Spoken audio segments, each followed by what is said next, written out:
Bienvenue dans cette nouvelle critique où nous allons parler d'Emma Stone, mais aussi du Chant du Loup et de Dragon 3, mais on s'en fout. Et bon, vous l'imaginez bien, j'ai envie de parler d'Emma, donc on va commencer avec la favorite. Ah oui, et juste comme ça, au moment où va être diffusée la vidéo, soit j'ai mon vol pour partir en Islande dans quelques heures, parce que oui, je pars en voyage et peut-être que je serai déjà là-bas. J'ai mon vol dans peu de temps, donc je vais essayer de pas trop traîner, de pouvoir finaliser la vidéo avant de partir. Et je précise aussi qu'il y a déjà la critique de Ralph 2.0 qui arrive la semaine prochaine, qui est déjà tournée. Elle est déjà tournée et planifiée, donc il y aura pas de retard. Enfin voilà, on en reparle en fin de vidéo, donc la favorite. La favorite est le nouveau film du réalisateur grec Yorgos Lanthimos, et le métrage est principalement porté par ce trio d'actrices. La reine Anne, à la santé fragile, occupe le trône pendant que son amie Lady Sarah gouverne le pays à sa place. Mais la relation entre les deux femmes va être remise en question le jour où Abigail débarque à la cour. La favorite, c'est 10 nominations aux Oscars, pareil que Roma, qui sont donc les deux films les plus nommés aux Oscars. Et oui, mais pour l'instant, la favorite est mon film préféré de 2019, tout simplement. Ça dure 2 heures, on est plongé dans cette cour, dans cette ambiance qui est très spéciale. Que ce soit l'ambiance générale, mais aussi la réalisation qui est très surprenante, et on va y revenir. Le film se repose sur son trio d'actrices qui sont toutes excellentes et nommées aux Oscars. Olivia Colman en meilleure actrice et Emma Stone avec Rachel Weisz qui sont là pour l'Oscar de la meilleure actrice dans un second rôle. Et sans faire mon fanboy, je suis désolé, mais Emma Stone est l'actrice qui ressort le plus du métrage. Déjà parce qu'elle excelle dans tout ce qu'elle fait, et c'est pas une surprise, mais aussi parce que son personnage est le plus intéressant et le plus intriguant, et petit à petit on va découvrir des choses sur elle, et la vision qu'on avait sur le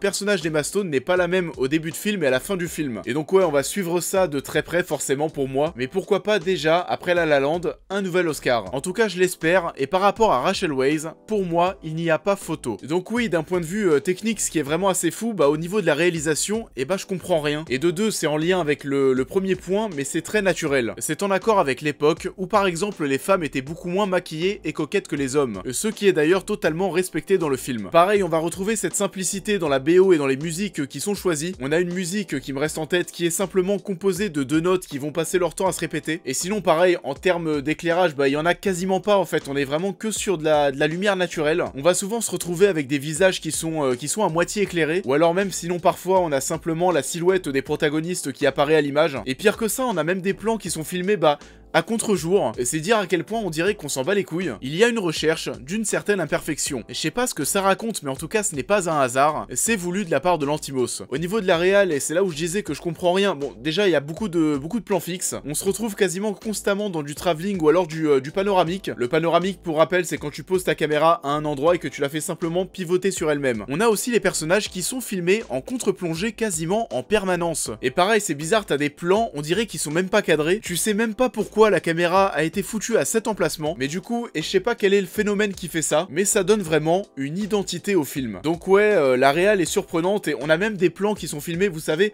en mode GoPro, et vous savez, avec les contours de l'image qui vont être un peu arrondis. Et pareil, je vois pas du tout ce que ça fait dans le film, est-ce que c'est qu'il faut se focaliser sur quelque chose principalement, je sais pas. D'ailleurs, on va aussi remarquer ça, mais si vous regardez bien, les fenêtres, toutes les fenêtres dans le film sont totalement blanches, elles sont surexposées, et on voit absolument pas ce qui se passe dehors. C'est fait exprès. En gros, ce qui nous intéresse, c'est tout ce qui va se passer à l'intérieur, et donc les relations entre les personnages. Le but, c'est de rester focalisé sur les personnages et sur ce qui se passe à l'intérieur. On remarque aussi que le visage des acteurs est très rarement filmé de très près. Du coup, pour ceux qui veulent profiter du visage d'Emma, c'est compliqué. Des gens comme moi. C'est un film atypique, il y a plein de bonnes choses intéressantes en termes de réal, qui vont demander de nouveaux visionnages pour tenter de comprendre pourquoi. Pourquoi c'est filmé de cette façon? Pourquoi est-ce que les acteurs sont quasiment tout le temps filmés en contre-plongée? Pourquoi est-ce qu'il y a des plans du style GoPro? La fin aussi qui est en gros une représentation du pouvoir et de la domination, mais on a cette scène où Emma Stone va en gros écraser ce lapin et ensuite qui va se faire elle-même écraser. Et qu'est-ce que ça raconte? Est-ce que ça veut dire qu'il y a toujours quelqu'un de plus fort que toi? Est-ce que la domination se fait automatiquement par rapport à ton statut? Emma Stone est au-dessus du lapin mais en dessous de la reine. Et d'ailleurs oui, ça renvoie à l'ambition d'Emma Stone qui souhaite redevenir une dame au plus vite pour avoir cette possibilité de regagner en légitimité. Enfin bon, il y a un truc à creuser. La Favorite est un film extrêmement intriguant, que ce soit pour les relations entre les 3 personnages principaux, mais aussi pour ses choix de réalisation. Et perso là, en 2019, c'est le film qui m'a pour l'instant le plus scotché, qui m'a le plus intrigué, et si tu rentres dans le délire, et tu te feras pas chier. Ça démarre direct, et ça aussi c'est étonnant, mais on dirait qu'il y a pas de début. Ça commence, t'as un plan, un beau plan, puis ensuite ça se met directement à parler, mais pas genre des dialogues de début de film. On dirait que tu connais déjà les personnages depuis des dizaines de minutes, et ça aussi c'est très perturbant. Donc voilà, j'ai adoré La Favorite, je vous pousse à y aller si vous l'avez dans votre cinéma, parce que j'imagine qu'en qu'en termes de distribution, ça va être encore galère. Et en tout cas, ouais, bah j'ai déjà hâte de le revoir et d'aller creuser toutes ces pistes. Et Emma est toujours aussi belle.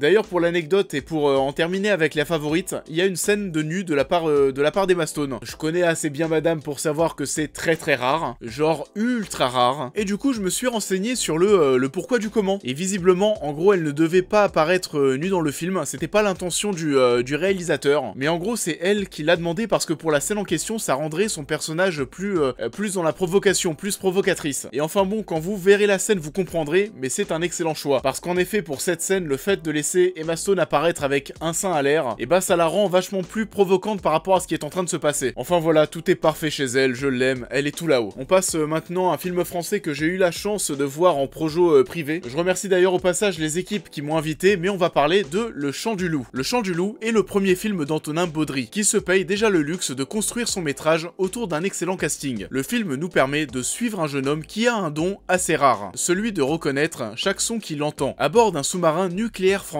l'équipage va se retrouver pris dans un piège incontrôlable. Ça va être très clair, je ne sais pas comment ce film existe. C'est un petit ovni dans le cinéma français. Je sais pas comment est-ce qu'Antonin Baudry et les équipes qui l'ont entouré ont pu aller se rendre devant des producteurs et leur dire en gros, les gars, je vais faire un film de sous-marin avec un énorme budget et en plus de ça, vous savez quoi, ce sera mon premier long métrage. Et ce film est né, a été produit et je vous pousse, mais alors vraiment je vous pousse à aller voir ce putain de projet français. Alors en gros, Antonin Baudry c'est un mec qui s'est retrouvé un jour dans un sous-marin et depuis il a envie d'en faire un film. Forcément ce qu'il avait marqué c'était tout ce nouveau langage qu'il y a autour des sons. Et vous le verrez en voyant le film, vous l'entendrez. Mais partir dans un sous-marin c'est changer de vie, c'est vivre un nouveau langage. Que ce soit au niveau des dialogues de l'équipage mais aussi au niveau de tous les sons que vous allez entendre. On va avoir du coup un excellent travail sur le son et sur la musique. Le but est de vous immerger dans cet univers, de vous immerger dans un sous-marin. La réalisation va aussi beaucoup aider à ça, on va avoir beaucoup de plans rapprochés. On va filmer dans des endroits qui sont vraiment très étroits. On a des plans, on va essayer de caser un maximum de personnes à l'image pour montrer à quel point c'est serré. Et pour l'anecdote, ça s'est vraiment passé, mais avant le tournage, ou plutôt pendant peut-être, les acteurs sont vraiment partis en immersion en sous-marin pour découvrir tout ce nouveau langage. Ça leur a permis de voir comment est-ce qu'on vit dans un sous-marin, comment est-ce qu'on se déplace. Parce que oui, comme c'est vachement étroit, il y a pas mal de gestuels à avoir. Vous savez, quand deux personnes doivent se croiser. Vu que c'est petit, forcément, les personnages vont se toucher. Mais là aussi, il y a tout un langage et toute une gestuelle à avoir lorsque deux personnes vont se croiser. Et du coup, ouais, tout le casting est bon. Il y a Reda Kateb, Kassovitz, François Civil, Omar Sy qui, étonnamment, est pas en trop dans le film. Quand je dis en trop, c'est parce que, en termes de ton, Omar Sy qui a plutôt tendance à être dans des comédies, et ben en gros, il est pas hors sujet. On est dans des tons très graves, très angoissants, très nerveux, très durs. Même si on a quelques petites touches d'humour qui vont nous permettre de respirer un petit peu. On a, oui, un petit ventre mou en milieu de film. Justement, et c'est pas anodin, mais quand on se retrouve sur Terre et non pas dans un sous-marin. Mais tout le dernier tiers du film en termes d'angoisse et de tension, c'est quelque chose que je n'avais pas vu et vécu depuis longtemps. En gros, la fin de The Dark Knight avec ce petit jeu du Joker et les deux ferries, et bah, imaginez ça sur des dizaines et des dizaines de minutes. On va se retrouver en gros dans une situation assez similaire, mais cette fois-ci avec deux sous-marins. Et ce qui va être primordial, en tout cas, bah, c'est le thème du film, ce sera la relation de confiance entre les personnages. Et je vous l'assure, vous allez découvrir des choses totalement folles sur l'univers de la marine et des sous-marins. Des process et des protocoles que je connaissais pas et qui sont totalement fous. Vraiment, la troisième partie de film est vraiment folle et j'espère que vous aurez l'occasion de voir ça. En gros, vous allez avoir ce dilemme où est-ce qu'il faut suivre les protocoles qui sont très carrés ou alors faire confiance à ses amis et donc ne pas respecter le protocole. Et encore une fois, et j'en dis pas plus, mais ce sont des vrais process et c'est totalement dingue. La seule chose que je peux reprocher au film, c'est une petite love story qui se fait très facilement, mais pour tout le reste, c'est vraiment excellent. C'est français, c'est ultra maîtrisé, encore plus pour un premier film. C'est immersif, c'est angoissant, vous allez apprendre des choses. Donc voilà, ça sort dans 2 semaines, ça sort le 20 février, et je vous pousse encore une fois, bien sûr, à soutenir ce cinéma français qui est très ambitieux. Bon, on passe à Dragon 3, et je suis désolé, mais on va faire ça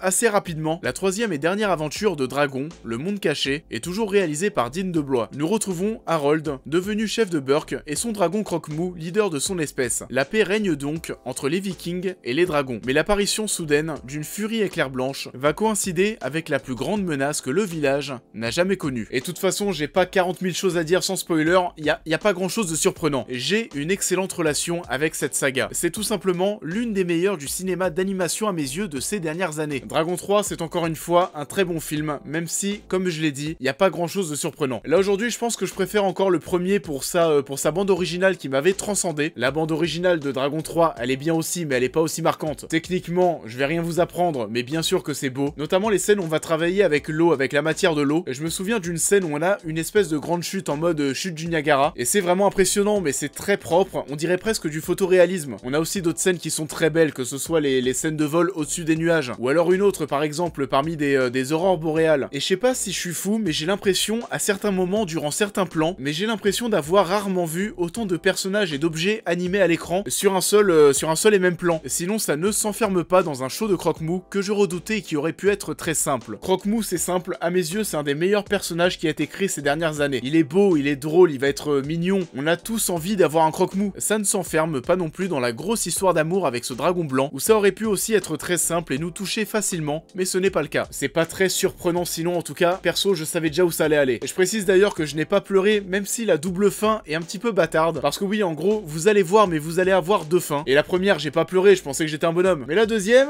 ça aurait pu. Mais du coup, non. Et Toy Story 3 est le dernier film d'animation qui m'a fait chialer. Et pour l'anecdote, et après la projection, j'ai été voir Donald Renew qui était là, qui a fait la voix d'Harold, mais aussi de Titeuf et de Spider-Man. Et c'est horrible, mais après une trentaine d'heures de jeu passé sur la PS4 sur Spider-Man, cette voix c'est Spider-Man, et quand Harold parle, je ne vois que Peter Parker. Même quand je parlais à Donald, c'est un truc de fou, mais t'as vraiment l'impression de voir Spider-Man en face de toi, c'est n'importe quoi. Avec ce jeu qui est sorti dernièrement sur PS4 et avec toutes les heures que l'on a passées avec Spider-Man, c'est encore plus devenu une voix qui colle à Peter Parker, même s'il doublait déjà Andrew Garfield à l'époque. Donc voilà, je vous conseille cette conclusion de Dragon, pas ultra surprenante, mais ça reste et restera l'une des meilleures sagas d'animation des années 2000. Et du coup, je vais filer et monter la vidéo très vite. Dites-moi comme d'habitude dans les commentaires ce que vous avez pensé de tous ces films. Je pars pendant quelques temps en Islande, donc je serai bien plus présent sur Instagram. Au fait d'ailleurs c'est bon, j'ai mon compte Utip, c'est enfin arrivé, et vous connaissez le principe, vous avez le lien sous la vidéo, vous matez une pub de 30 secondes et ça me fait gagner un peu d'argent. Et je pense que vous avez vu la fin de ma vidéo de Nicky Larson, mais j'ai besoin d'un peu d'aide parce que j'ai acheté pas mal de choses. N'oubliez pas aussi de liker et de partager la vidéo, merci à tous les nouveaux qui sont abonnés. On vient de passer les 30 000 abonnés sur la chaîne en même pas un an, donc bah ouais c'est assez fou, merci. Ça fait ultra plaisir, je vous fais plein de bisous, je vous dis à très vite, vive le cinéma, vive Emma Stone, et à très vite.